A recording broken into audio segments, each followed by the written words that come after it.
Ito mga bossing, tuturuan ko kayo paano mag-change password sa Surf2Sawa.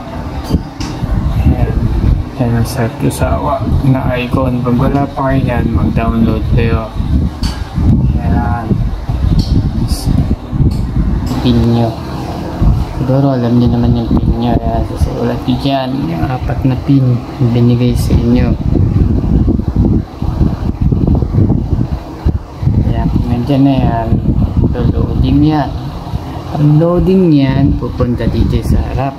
Yan, Surf2Sawa.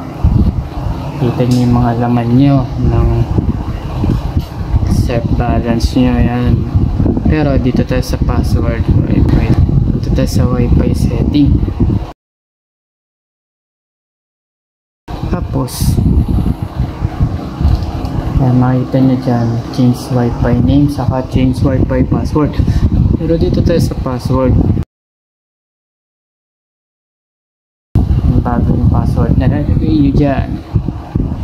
Halimbawa, password nyo ay password.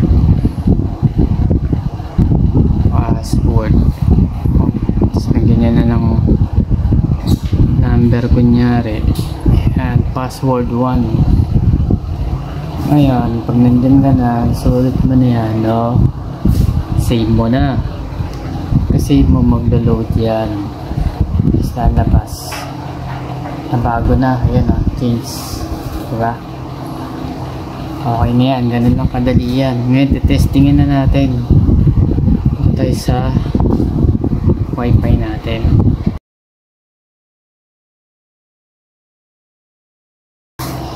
PLDT Home.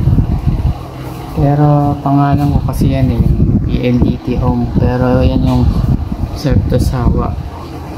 Gawin natin. Yan, walang connection, diba? Lagay oh. May authentication problem. Ano mo yan? Forget mo muna. Forget.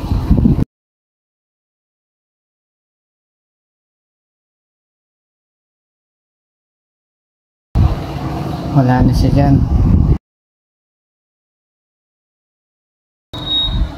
Mag-connect siya, pindutin mo ulit. Ayan, papasok mo na yung pinasok natin password kanina.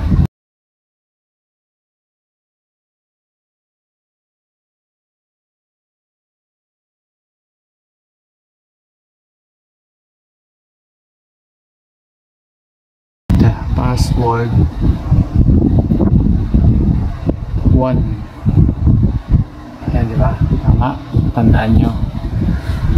Tapos kukunik mo na. Kukunik mo.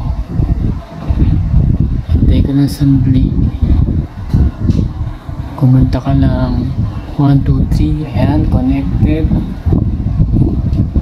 Ayan, connected na siya, diba? Yun lang. Ganun lang kasisiw mga tol. Kaya, i-add nyo na ako, please! Yan, okay na. Connect na. Pwede na kayo YouTube. Pasok, di ba?